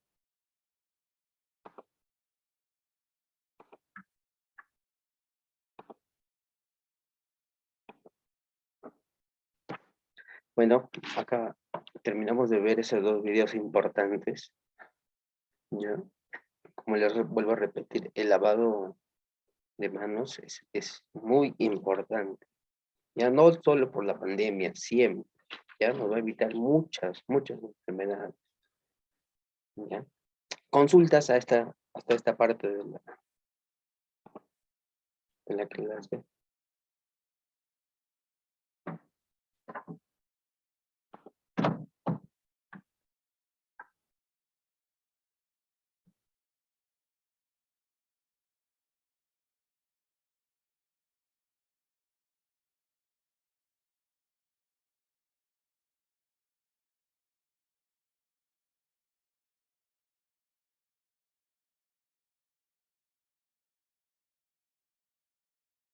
Porque hay una consulta que dice utensilios que utiliza el paciente. O sea, se refiere a cubiertos y todo eso, ¿no? Bueno, en lo primordial, creo que todo hospital tendría que realizar los utensilios desechables. Tendremos que utilizar los utensilios desechables, ¿sí? Porque tendríamos mucho más riesgo a tener los utensilios comunes, ¿verdad? Tendría que utilizarse los utensilios desechables y así descartarlos de manera más rápida y evitar el contagio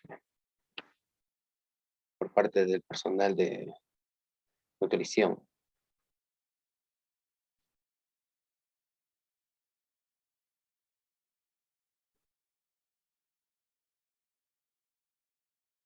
Otra consulta. ¿Puede utilizarse el alcohol gel para la desinfección de manos? Ya, esta es una buena pregunta que estaba en controversia hace mucho, cuando empezó la pandemia.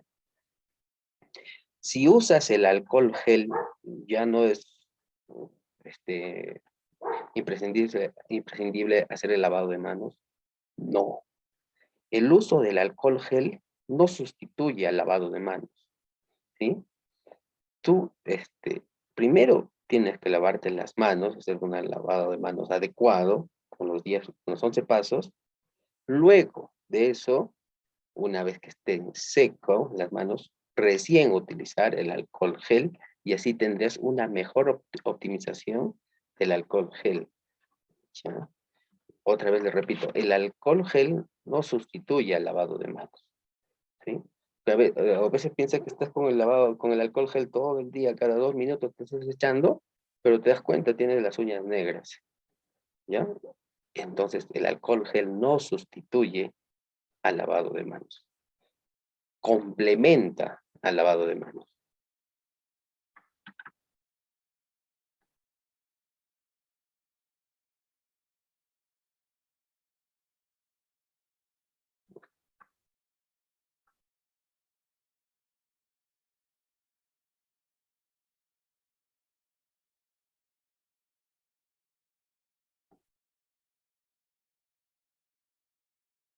¿Cuál es el tiempo máximo recomendado que un trabajador debería tener puesto el traje de protección personal?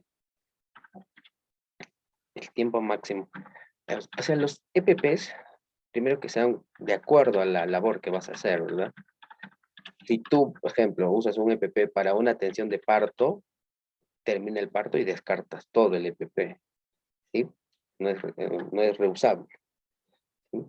Pero los EPPs fundamentalmente están hechos para usarlo de acuerdo a cómo lo vas a usar.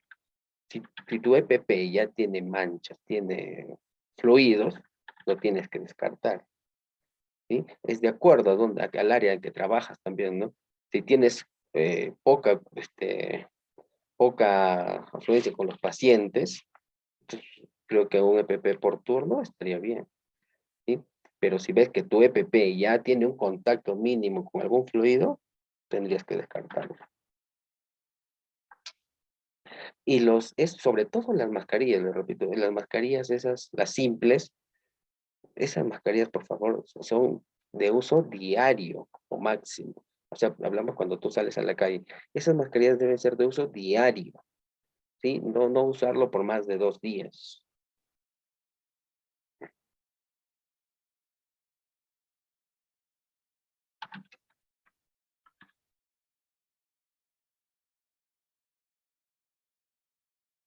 Ya.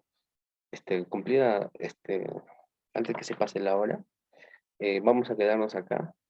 En el próximo el próximo día que nos toque, vamos a hablar todo lo que es correspondiente a obstetricia, cómo es la bioseguridad en obstetricia en las zonas de riesgo.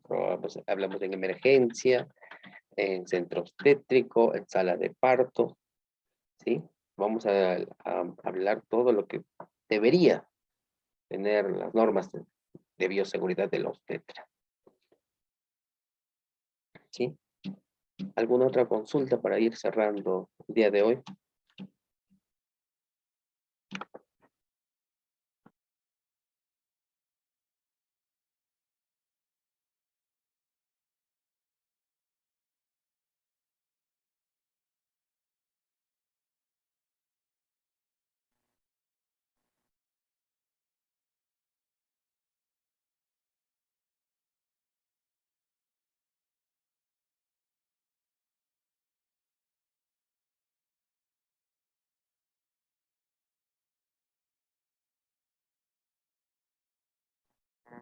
Bueno, creo que ya no hay más preguntas. Está claro todo.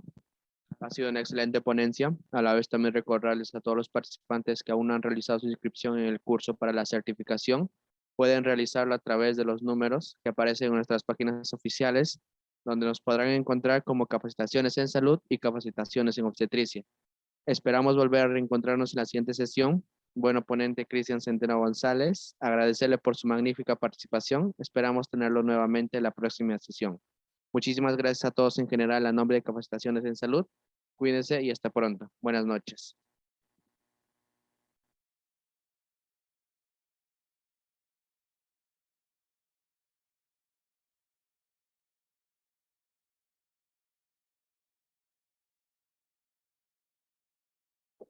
Muchas gracias. Nos vemos el día 9. Buenas noches con todos.